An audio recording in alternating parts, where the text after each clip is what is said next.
नमस्कार। चलिए आज एक ऐसी कहानी की बात करते हैं जो एक आवाज के बारे में है।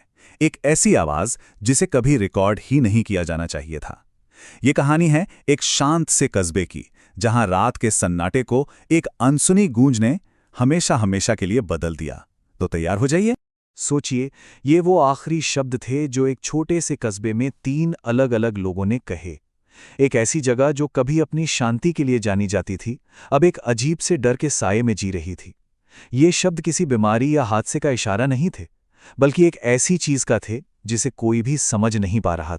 ये पूरी कहानी घूमती है रात के खास वक्त और एक बहुत ही रहस्यमयी आवाज के इर्द गिर्द। एक ऐसी आवाज जिसके आने के बाद उस कस्बे में अजीब मौतें होने लगीं और डर लोगों के दिलों में घर कर गया। सवाल बस एक था कि आखिर ये आवाज थी क्या? और सबसे अजीब बात पता है क्या थी? ये आवाज हर रात ठीक 1:41 पर सुनाई देती थी। न 1 मिनट पहले, न 1 मिनट बाद। इसका इतना सटीक होना ही इसे और भी ज्यादा डरावना बना रहा था।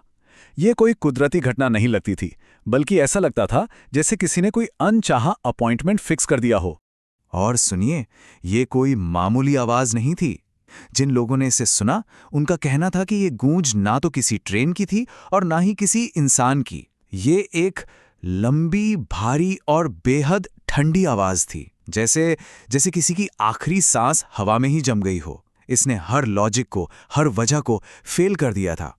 और फिर इस कहानी में एक नया मोड़ आता है जब एंट्री होती है अयान की। अयान एक ऑडियो इंजीनियर था जिसे अजीब और अनसुनी आवाजों को रिकॉर्ड करने और उन्हें समझने का जुनून था। तो जाहिर है जब उस तक इस रहस्यमयी आवाज की खबर पहुंची तो वो खुद को रोक नहीं सका। अयान का मकसद एकदम साफ था। वो इस 1:41 वाली घटना को एक साइंटिफिक नजरिए से समझना चाहता था। वो अपने सारे उपकरण लेकर उस कस्बे में पहुंचा, ये सोचकर कि वो इस पहेली को सुलझा देगा। वो तो बस एक आवाज रिकॉर्ड करने आया था, लेकिन उसे इस बात का जरा भी अंदाजा नहीं था कि वो खुद उस आवाज का हिस्सा बनने वाला है। और यहीं से कहानी एक बहुत ही खतरनाक मोड़ लेती है। ये लाइन उस खतरे की तरफ इशारा करती है जिसे अयान देख नहीं पा रहा था। वो सोच रहा था कि वो आवाज को कंट्रोल कर सकता है, पर सच तो ये था कि उस आवाज का अपना एक इरादा था और वो आवाज उसे अपनी तरफ खींच रही थी। तो अयान ने अपनी जांच शुरू की और पहली 2 रातों में जो कुछ हुआ, उसने उसके विज्ञान और तर्क की नींव हिलाकर रख दी। उसे एक ऐसा राज पता चला जो उस कस्बे की पुरानी रेल की पटरियों के नीचे सालों से दफन था। देखिए कि उसकी जांच कैसे आगे बढ़ी।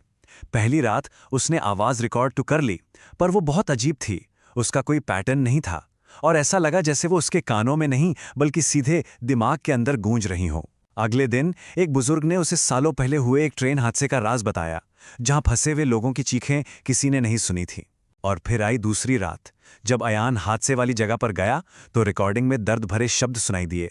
और फिर अचानक उसका रिकॉर्डिंग डिवाइस अपने आप बंद हो गया। तो उस दूसरी रिकॉर्डिंग में ऐसा क्या था जिसने अयान को पूरी तरह से हिलाकर रख दिया? आखिर ऐसा क्या था जो किसी भी साइंटिफिक वजह से परे था? ये था कहानी का सबसे बड़ा और चौंकाने वाला मोड़।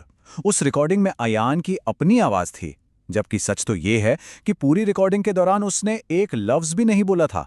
मतलब जो कुछ भी अलौकिक था, उसने सीधे सीधे उसकी हकीकत में दखल दे दिया था। और रिकॉर्डिंग में उसकी आवाज ये शब्द कह रही थी, मैं फंस गया हूं, कोई सुन लो।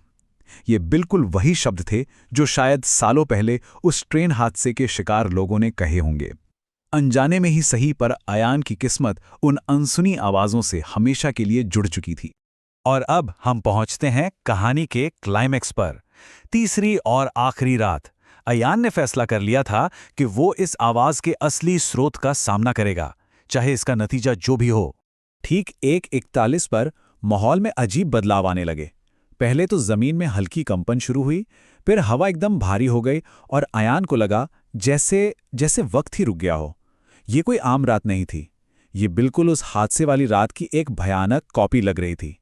और फिर उसने उस आवाज का सच अपनी आंखों से देखा। पटरी के पास धुंधली, टूटी फूटी इंसानी परछाइयां खड़ी थीं। उन सब के मुंह खुले थे, लेकिन किसी से अलग अलग आवाज नहीं आ रही थी।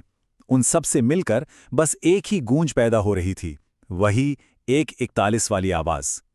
ये किसी एक आत्मा की नहीं, बल्कि उन सभी मरे हुए लोगों के मिले जुले दर्द की एक गूंज थी। और जिस पल अयान ने उस सच का सामना किया, ठीक उसी पल उसे महसूस हुआ कि उसकी अपनी आवाज़, उसके बोलने की शक्ति उससे छिन गई थी। उस मिले जुले दर्द की गूंज ने उसकी अपनी आवाज़ को अपने अंदर खींच लिया था।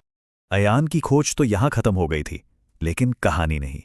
सच तो यह है कि कहानी ने अब एक और भी ज्यादा डरावना मोड़ ले लिया था।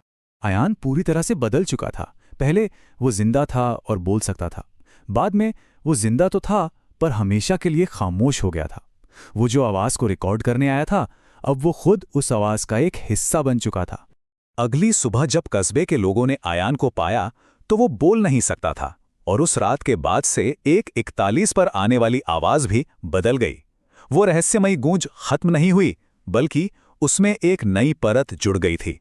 एक ऐसी परत जो अयान की अनकही चीख थी। और आखिर में ये कहानी हमें इस एक खौफनाक सोच के साथ छोड़ जाती है। ये कहानी सिर्फ एक भूतिया घटना के बारे में नहीं है, बल्कि एक चेतावनी भी है कि कुछ रहस्य ऐसे होते हैं जिन्हें कभी छेड़ना नहीं चाहिए।